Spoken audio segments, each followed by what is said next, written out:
안녕하세요. 코인 알려주는 남자입니다. 지난주 비트코인은 너무나 큰 변동성을 보였고 비트코인뿐만 아니라 알트코인들도 급심한 변동성을 겪었습니다. 이런 상황에서 골드만삭스와 시타델은 비트코인 현물 ETF 시장에 뛰어들 준비를 하고 있고요. 그러면서 월가가 바빠지고 있습니다. 어떤 내용인지 살펴보고 중국 쪽도 아주 바삐 움직이고 있습니다. 비트코인 현물 ETF 홍콩에서 나오는 것 이외에도 중국 시장을 반드시 봐야 되는 이유와 우리가 어딜 봐야 되는지 한번 다뤄보도록 하겠습니다. 주봉으로 보게 되면은 비트코인은 69.2K 라인에서 주봉이 마감이 된 걸 확인할 수 있습니다. 이 69K 위가 중요했던 게 늘 말씀을 드리는 지난 불장의 가장 고점 사이클 지점 요 라인이죠. 69K 라인인데 이 라인보다 주봉이 더 위로 올라갔기 때문에 조금 올라가려고 하는 의지가 보이는 한 주였다라고 보시면 되겠고, 조금 더 구체적으로 지난주를 살펴보게 되면 지난주 내내 극심한 변동성을 비트코인이 보였습니다. 많은 분들이 저도 마찬가지고 함께 힘들었고요. 비트코인뿐만 아니라 알트코인들이 가격 하락뿐만이 아니고 그 뒤에 기간 조정이 왔었는데 또 그 뒤에 가격 하락이 추가로 오면서 많이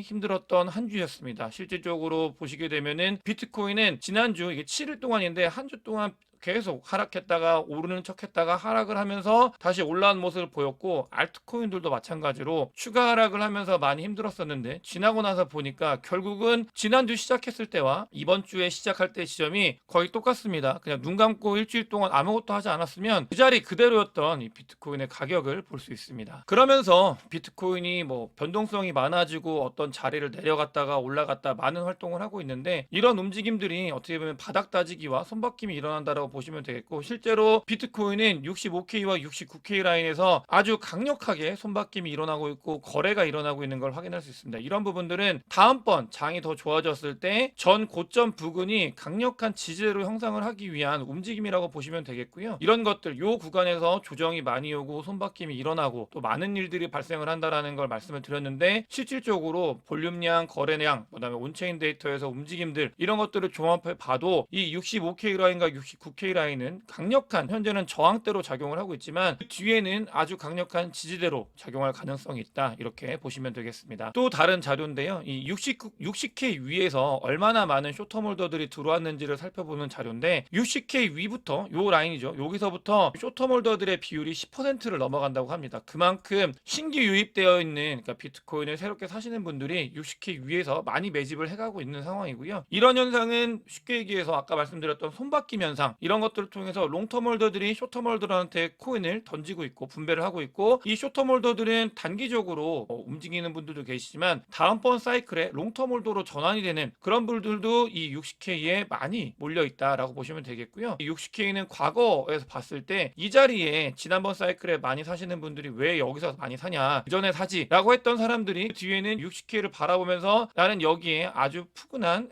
평단을 가지고 있다 라고 이야기할 수 있는 위치가 이 부분이고, 그러면 이 60K도 다음번 사이클이 되면은 이런 현상을 거칠 가능성이 크다라고 보시면 되겠습니다.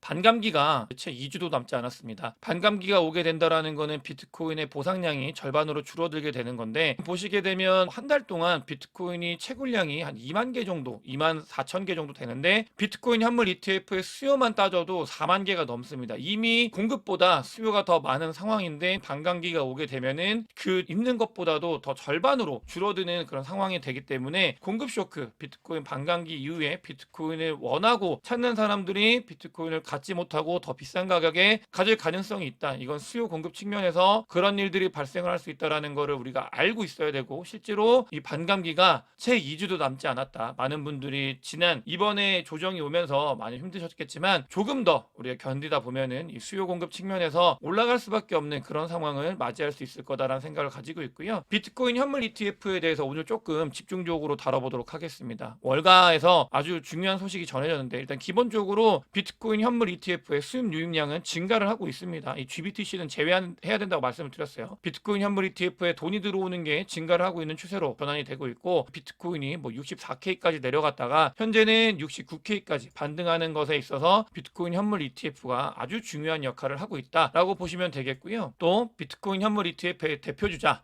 이 IBTC를 보게 되면은 역시 마찬가지로 유입량이 급격하게 증가하고 있는 걸 확인할 수 있습니다. 가장 뜨거웠던 시기보다는 덜 유입이 되고 있지만 유입량이 줄어들었다가 다시 반등을 하고 있다. 이런 부분들을 봐야 되고, 제가 이 IBTC 블랙록의 비트코인 현물 ETF에 대해서 구체적으로 언급하는 이유는 AP입니다.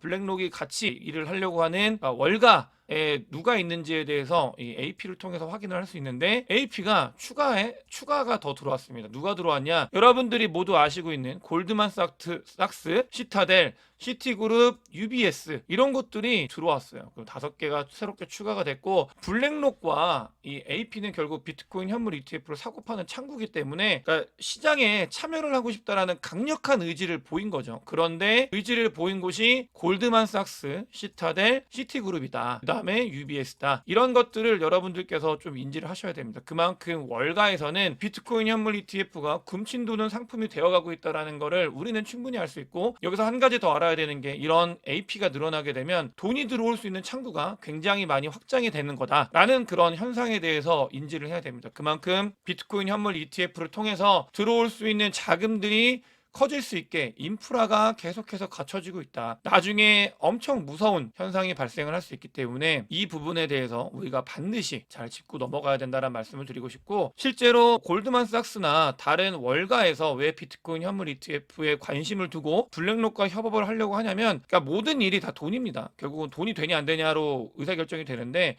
뱅가드 같은 경우는 비트코인 현물 ETF를 취급하지 않는 아주 큰 ETF 운용사고요. 보시게 되면 뱅가드 같은 경우는 2024년도에 자금이 빠져나가고 있는 걸 확인을 할 수 있습니다. 뱅가드는 빠져나가고 있어요. 뱅가드에 있는 자금들이 빠져나가고 있고, 블랙록, 피델리티, 아크, 비트와이즈 같은 비트코인 현물 ETF를 취급하는 곳에서는 돈이 엄청나게 유입이 되고 있습니다. 이 전체적인 자금의 차이는 크지만 중요한 거는 돈이 들어오고 나가고 이런 변화를 봐야 되는데, 비트코인 현물 ETF로는 돈이 들어오고 있는 상황이고, 전통의 ETF에서는 돈이 빠져나가고 있는 상황이다. 월가에서 판대를 두드려 봤을 때, 비트코인 현물 ETF에 어떤 식으로든 조인을 해야겠다라고 생각이 들어서 블랙록과 자기네 AP로 참여를 하겠다고 해서 쟁쟁한 월가들이 비트코인 현물 ETF에 거의 다 관련을 하고 있다. 너무나 무서운 현상이 나타날 가능성이 있다는 것을 우리는 반드시 알고 가셔야 되고요. 조정이 오더라도 혹은 비트코인이 하락을 하더라도 왜 비트코인과 코인 시장에 우리가 더 관심을 둬야 되고 이 안에 있어야 되는지 월가에서 정답지를 너무나 쉽게 공개를 하고 있다라고 생각이 들고 있습니다. 더 비트코인에 대해서 이야기를 하게 되면은, 비트코인은 펀딩 레이트가 아주 겸손해졌습니다. 이 겸손해졌다라는 거는 비트코인에 선물 투자하시는 분들이 대부분 다 청산이 되거나 아니면 포지션 종료를 하셔가지고 펀딩 레이트가 굉장히 착해져 있는데, 이거 같은 경우는 어느 시기였냐면은, 그러니까 보시게 되면은 예전 과거에 비트코인이 16K에서 20K로 넘어갈 때, 아주 저점일 때 펀딩 레이트와 유사한 형태를 띠고 있습니다. 그만큼 시장이 정화가 됐고, 그러면서 투심이 살아난다고 하면은 이 위에서 쭉쭉 뻗어나갈 수 있는 힘을 새롭게 얻을 수 있는 구간이다라고 보시면 되겠습니다. 비트코인 현물 ETF가 나오고 나서 볼륨량 자체가 많이 그러니까 그 뒤에 급격한 상승을 한 뒤보다 여기보다는 줄어들었는데, 그럼에도 볼륨량이 계속 유지를 하고 있다. 비트코인 현물 ETF는 너무나 훌륭한 상품으로 미국과 월가에 안착을 하고 있다는 걸 우리가 알아야 되고요. 또 보시게 되면 로버트 기요사키 같은 경우도 주식, 채권, 부동산이 붕괴가 될 거다. 금은 비트코인을 더 사라 이야기를 하고 있는데, 로버트 기요사키는 금과 비트코인을 워낙 좋아하시는 분이기 때문에 자주 이런 이야기를 하고 있는데, 실질적으로 저도 이 부분에 동의를 하는 게, 그러니까 어찌됐든 간에 달러는 계속해서 프린팅이 되고 있는 거잖아요. 근데 비트코인 같은 경우는 앞으로 들어올 수 있는 캘 수 있는 비트코인의 양이 줄어들기 때문에 자산으로서 인정받는 비트코인 현물 ETF를 미국에서 인정했기 때문에, 우리가 자산이다 아니다 인정하는 건 중요하지 않습니다. 미국에서 이미 자산으로 인정을 했기 때문에, 이런 상황에서 비트코인을 보유하고 비트코인에 관심을 두고 코인 시장에서 플레이를 하는 게 얼마나 중요한지에 대해서 우리가 다시 한번 생각해 볼 필요가 있다라는 말씀을 드리고 싶고요. 증거들이 많이 있습니다. USDT의 서플라이 익스펜션을 보게 되면 USDT가 많이 증가를 하고 있어요. 제가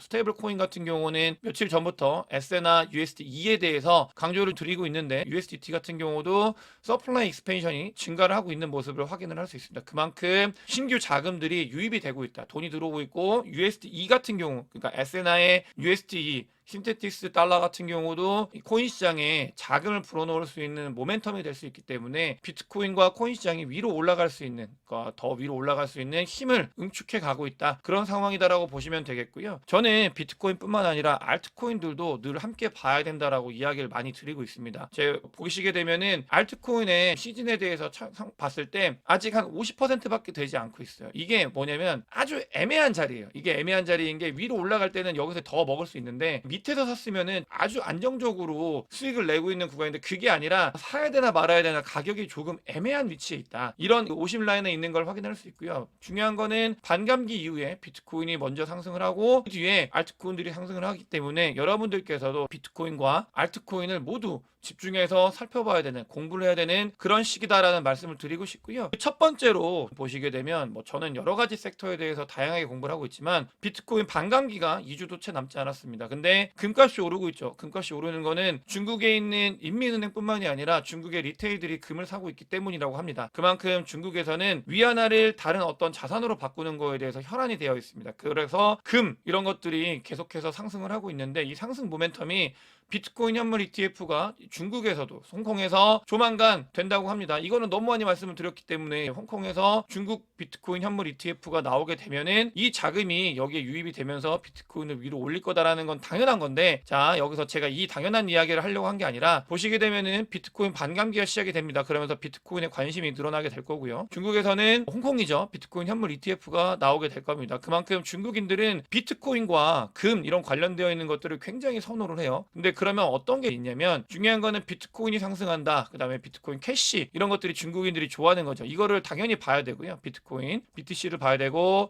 BCH를 봐야 되는데 이것뿐만 아니라 중국에서 우리가 한 가지 유념해야 되는 메타가 뭐였냐면 1월 달에 간창 붐이 불었던 BRC 메타가 있었습니다. 이 BRC 메타 같은 경우는 인스크립션 이런 것들까지 나오면서 엄청나게 범위가 확장이 됐었는데 BRC 밈 이런 것들이 최근에 민코인들이 많이 가격이 올랐잖아요. BRC와 BRC 민코인들이 아주 큰 폭의 관심을 받을 가능성이 있다. 이런 것들을 여러분들께서 참고를 하시면서 반감기가 되게 되면은 비트코인뿐만 아니라 중국 관련되어 있는 BCH 같은 경우는 완벽하게 중국이 관리하고 있는 코인이기 때문에 BCH뿐만 아니라 BRC 관련돼서 중국인들이 BRC를 너무나 좋아했기 때문에 이 붐이 다시 한번 일어날 수 있겠구나라는 생각을 하면서 그 부분에 조금 더 우리가 관심을 둬야 된다라는 말씀을 드리고 싶습니다. 다만 제가 이런 이야기를 코인 관련돼서 집중적으로 말씀을 드리면서 한 가지 염려되는 거에 대해서도 말씀을 드리면 매크로 상황이 녹록치가 않습니다. 유가나 이런 것들이 계속해서 상승을 하고 있기 때문에 금리 인하를 할 수 있는 명분이 많이 사라지고 있어요. 인플레이션이 다시 올라갈 수 있는 가능성이 있고 또 미국 고용 부분 보면은 아주 탄탄한 그런 상황이고 하기 때문에 이런 것들이 금리 인하를 6월 달에 과연 할 수 있는가에 대해서 예전에는 75%가 금리 인하를 한다 했는데 페드 와치를 보게 되면은 5대5로 내려가 있는 상황입니다. 그만큼 미국에 대해서 경기에 대해서 이런 것들 금리 인하가 어려워질 수 있는 부분들 매크로가 한 가지는 그거예요. 매크로가 좋지 못해졌을 때 이게 상황이 좋지 않으니까 시장 상황이 좋지 않아가지고 뒤에 금리 인하를 한 그런 그림을 보는 것 말고는 조금 상황이 좋지 않게 흘러가고 있는 모습을 보이고 있습니다. 물론 아직까지는 정해진 부분이 없기 때문에 이 매크로적인 상황은 계속 참고를 하면서 우리가 코인 시장에서 플레이를 해야 된다라는 말씀을 드리면서 오늘 영상 마치도록 하겠습니다. 영상이 도움이 되었으면 구독과 좋아요, 많은 공유, 댓글 그리고 제 멤버십에 큰 관심 부탁드리겠습니다. 영상 봐주셔서 대단히 감사합니다.